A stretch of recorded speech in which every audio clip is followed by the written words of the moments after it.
Kangli Pauthang Miyeng Tabiriba Singbu Taramna Oksari ngasi phongkeba tongan-tonganba pauche-singdagi lokhatchaba maruoiba pau khara sandokna pijari. Ahanbada Union Territory ga loinana legislature gi demand pidriba phawba buffer zone sing ningthina ngak senduna thamgadabani haina chong haukipna advice tawkhre. Kuki Singda taliba tokhaiba Union Territory ga loinana legislature gi demand mapung phana pidriba phawba buffer zone sing ningthina ngak senduna thamgadabani haina amuk hanna dabi tawkhre. Kuki Jo Women's Forum gi co-convener chong haukipna thadorakhiba cherol amana Khongthang asi Kuki miyamgi yaifanaba amadi hagadu tanbani masi community amatagi mayokta natte hariba demand asi mapung phadrabadi ing tappa hanjinba ngamloi Kuki singbu Imphal dagi tanba hatpa amadi kihanbagi thabaksing chatharaki maduda security force singna amadi lengakna tuminna lesinki hairakli nakal amaromda Kuki Students Organization Delhi amadi NRC gi interim president si Thanmilan Dongngelna Pongdokibada Karigumada political solution ama puraklabasu buffer zone sing ngaktuna thamba tangai fade maduna Kuki miyamgi yaifaba oigani masigi maramdi hauzik shanti hanjinba oidri Kuki miyamna taliba demand asi constitution na piba hakni handakda Jammu and Kashmir bu Union Territory ani thokna khaidoki masida Manipur gi integrity thifam thokte constitution na country adubu integrity oina sakhangli hairki Makha tarakpa pawda Naga singi area da border fencing khabagi thabak lepnaba Naga Student Association na khangalakli Center lengakna Free Movement Regime FMR lokhthokibaga loinana Naga singi area da border fencing khabagi thabak chatharakliba asi lepnaba Naga miyamna makhal kayagi hingsa yaudaba khongjangching changsinkibaga loinana mari leinaba chingda memorandum kaya pisinkrabasu lengakna tabiba leitabana border fencing khabagi thabak chatharakpa asi lepkadabani haina Naga Student Association Manipur gi cherol amana khangalakli cherol asina hai tha asigi kuntarukta pangthokiba Ansamgi official singi mifam amada hayengdagi pung nipal gi manungda Nagagi mafam singda leiriba border fencing khabagi thabak tawriba singi office picketing sing masak mathum sing pumnamak lokthokhinaba warep lore hairakli Terrorism makatan hai border fencing ki thabaka mari leinaba sing Naga singi lamda chathaba amadi chathok chasin tawbusu yaroi maramaduna mari leinaba singna Naga gi lam singda thamliba masak mathum sing lokthokhigadabani karigumba wafam asi yaraktrabadi maduda tholakpa daite khudingmak state amadi center lengakna pugadabani hainasu warning tawrali Sekmai gi Abulok Turelda hal amat tasinkre MLA Dingona ising ichaugi phibam haktengnana yengsinkre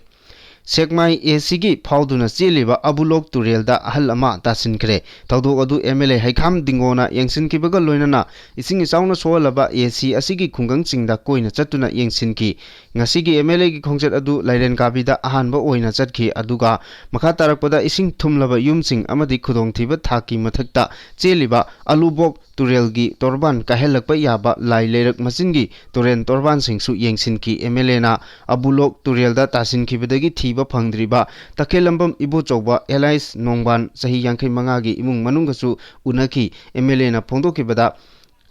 Ibomcha Abulok Turelda tasinkiba asi yamna nungaitaba amani masigi damakta mahapu thiba phangnaba hauzik lamsang police amadi SDRF ani punna phangnaba kanna honari masigi damakta honaba yaba khudingmaksu honakhigani haina phongdorakli NIA amadi CBI na Kuki Purupki leader sing phagatlabasu yaningdaba phongdoktuna wakat mifam changsinkre Kuki Purupki leader sing NIA amadi CBI na phagalakpada Kuki Women's Organization for Human Rights na yaningdaba phongdoktuna wakat mifam phamduna khongjang changsinkre Kuki Women's Organization Human Rights Sada Hills na satharakliba khongjang asi makhoigi Purupki leader singbu matam chana phabagi mayoktani mamaromda maitei miyamna governor phawba lambida chathankidabadi karisu tawde haujikti lisingani kulhumdoi me 3 dagi thoklakkiba irang asida miyoi kaya hatkre Church lisingani kuntaret ngapigani chani kuntaret mai thadokre khul nimphunipan mai thakre masina maram oiraga Kuki sing Imphal thadoktuna chelakhibani lengak asina makhoibu tampakta matu nama tektana thamli Lengak asina aikhoibu second class citizen oina yengliba karigino hanglakli Manipur lengakna aikhoigi forest amasung lam khopsinnaba thauranglakliba asi karigino masi thinglubagi damak aikhoigi leader sing phaba yaroi India gi lengaki agency na marik chumba wayal piu hainasu appeal tori Refugee Singda Thangjing Kobru Pasiliba asi aikhoigi puwari kidnap tawbani haina Prepak Pro na phongdorakli June ama asi ningtam landa thawai thakraba pumnamaki maphamda ikai khumnaduna Prepak Pro Progressive ki tara manga suba Progressive Day thorom asina aikhoigi wakhalon khara miyamda thamlakli hawjik thokliba wathok lanthok asida awa ana misi mina nangnaraba imung singi awaba pumnamakta su lupna saruk yari haina Prepak Pro gi chairman Longjam Paliba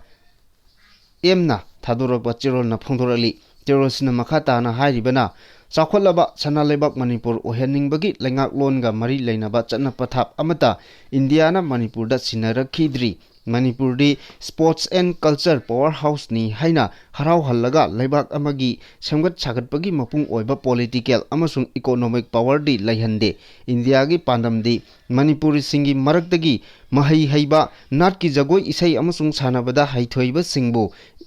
Indianization gi organizer and observer Ohennabagi Thorang Tobani, Manipurgi Oina, Indian Constitution asi yamna michang mikai naina thamli. Mitop refugee singbo schedule tribe ki manungda chalhallaga akhannaba hak pisinduna maning tongna laigi macha amagumna laihenba ngamli. Yellow Furup Singbu, Tanthokpa ngamnaba refugee singda singjau singsang kaya sinathokli. Matam amada European singna America da ningnungai yaifaba punsirol da hingjanabagi Hijau tonglaga laknaki makhoi sing aduna US ki State of Liberty uraga Promise Land haibudu yore haina harau manduna mapi tajaki adubu yumlon nariba lebak singdagi nongna changsilakpa sin Kuki sing haijabani asina maitei Furupu hinghalliba puwarigi haurakpam Thangjing Kobru singsang singbu karem kathainari ikaiba khangdaba makhai namfuda loksinduna tayonaba mawongda the Old Testament da yawba Promised Land adu ohennaba thorang phawba phongna tawrakli asengbadi makhoi singasi aikhoigi puwari kidnap tawba kangbuni Manipur langai gi chada marifu tarada khulai paiba mitop refugee makhoina lengakni haina phongna landarakpa ngamalibasi maram kupna nainasi Ising isauga mari leinaba paw amada Jennings Hospital ising thumjin khibadagi routine operation sing lepkre ichauna yum chanipan marifu humdoi mang takre miyoi lising ohum chanipan sumna anida chauna chaitheng phangle Nong leptana tabana maram oiraga khurai hangang amusung chekongi area yauna mafam kayada ichau mayoknari nambul turengi imai sutapna tapna wangkhalakli porompata leiba Jennings Hospital complex amusung hospital asigi manungda ising thumjillakpadagi routine operation sing lepkre anaba sing hanba haunakre ichau asina hojik phawbada yum chanipan maripu humdoi amang ata thokle miyoi lising ohum chanipan sumna anina chauna chaitheng phangli Impal turengi imai hojiksu lepa leitana flood level gi mathakta Sienbaga loinana Jennings Hospital Complex manungda ising thumjilakpadagi hospital asigi routine operation singchu yaithokibani hospital manungda ising changsilakpana ana layengi lamdasu chauna khudong chadaba mayoknari Jennings Hospital gi medical superintendent Dr. Professor K.S. Lokesorna thokiba chirol amagi matung ina hospital asigi routine operation sing schedule sing yaithokibaga loinana ichaugi pibam phagalaba khaktada operation sing asi pangthokani hairi Imphal turengi maru oiba hairabadi kangpokpida nong leptana subana maram oiraga Imphal turengi imai asi high flood level gi mathakta chelakpani Nambul turengi hairagana high flood level gi mathakta cheli hiramasiga mari leinana flood control cell dagi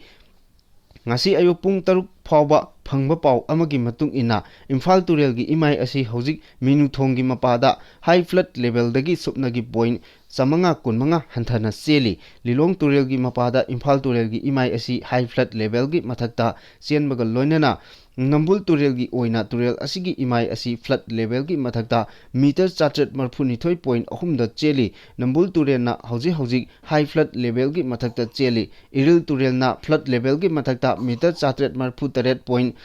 Chanipan Marifuda Cheli, Ithai Bereski, Ising Imai Asisu, Hauzik Warning Levelgi Mathakta, Meter Chartered Humpunipal Point Tareta Cheli, Nambul Turelgi Imai, Leptana Hengalapa Asina Maram Oraga, Sairap Court Complex, Yauna Mapam Kaya, Ising Tumjin Kre, Uripok Torangum Lekai, Uripok Kosnam Lekai, Kaidem Lekai, Ningtokzam Lekai, Amadi, Achom Lekai, Mapam Kaya Sing Isingna Tumjin Kre, Karigumba Nambul Turelgi Maru Oiba, Apristrada.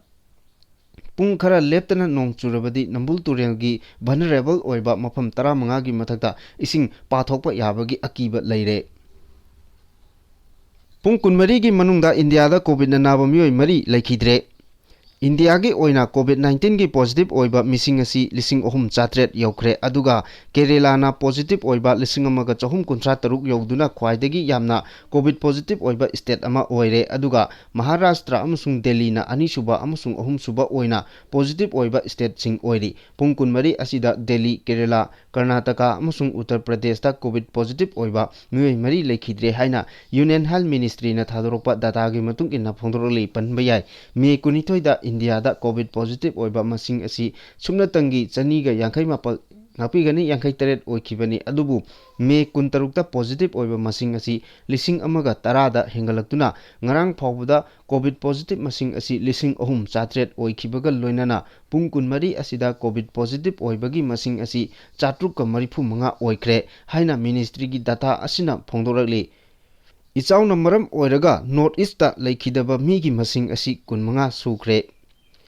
Haukiba numit kharani asida nong leptana tabana maram oiraga North East ki oina hauzik phawbada landslide na amasung ichauna sikiba migi masing asi kunmanga yaure masiga mari leinana authority gi maikeidagi advisory kaya issue tawduna miyamna sectionna leinaba khanghankhre hauzik phawbagi oina Assam gi Guwahati da imung amagi mioi ahum yauna punna mioi manga sikre Arunachal Pradesh da ichauna senthakiba amasung irangnabana maram oiraga sikiba masing asi hauzik phawbada mapal sukre Mizoram, Tripura, Meghalaya da ichau amasung landslide na sikiba mi masing asi Nepal sure Assam gi capital city oiraba Guwahati da mudslide na yum kaya nansinkibadagi imung amagi mioi ahum yauna punna mioi manga adu laikidabani landslide na maram oiraga Sikkim gi tongan mafamsingda police lising ama chamanga gi mathakta panduna leiri Indian Meteorological Department ki matung inna Sikkim gi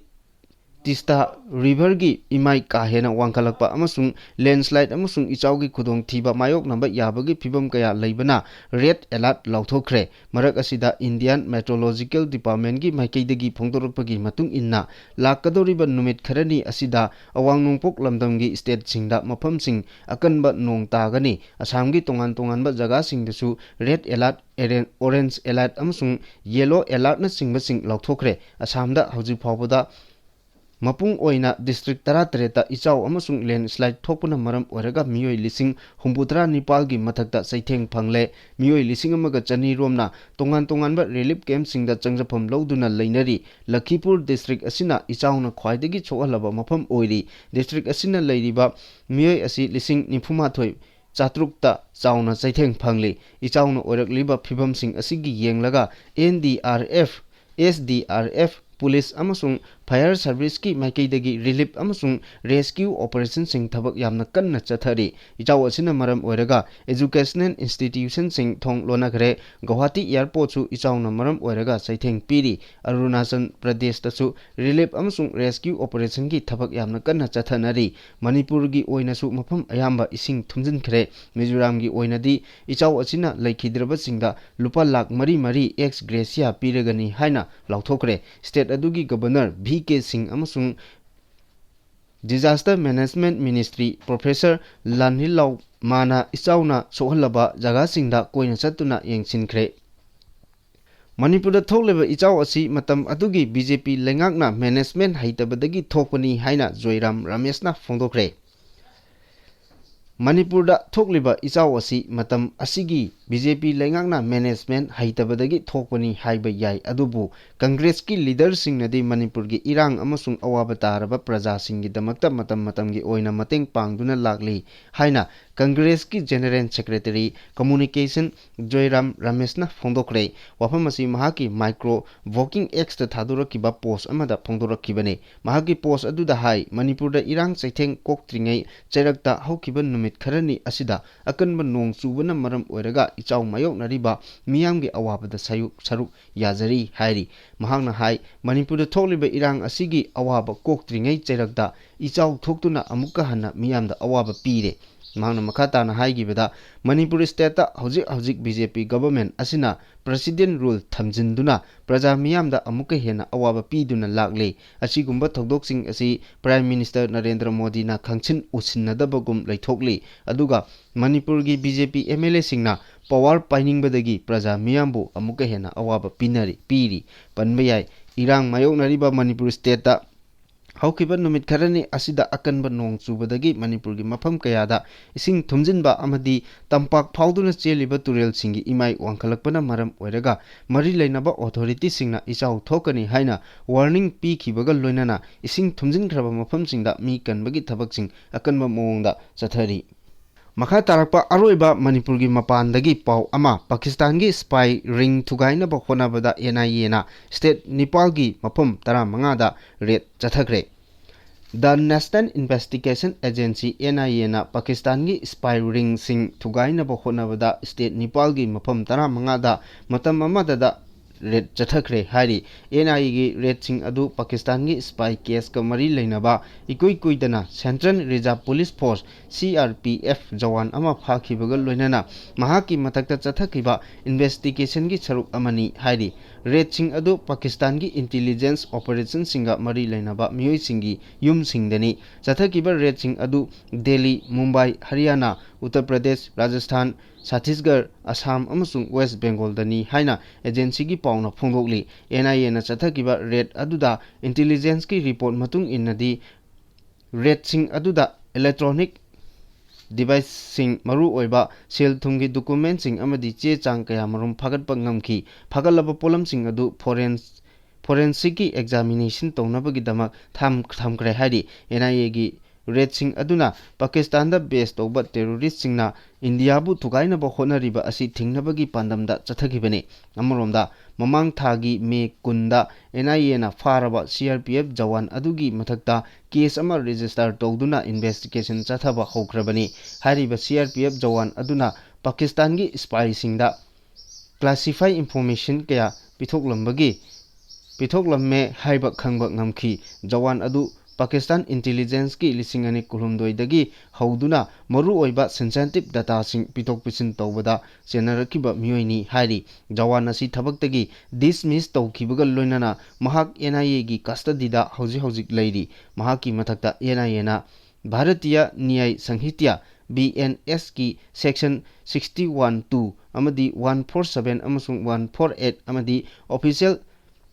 Sector Act lising chamapun kulumdoi section ahungi 5 amasung section 19 of unlawful activities Provision Act UAP Act lising chamapun humputeret panduna register gi thong singda saruk yai haina charge tawduna terrorist singi thong singbu chawatli haibagi damakta NIA na mahaki matakta kupna thijinba hokre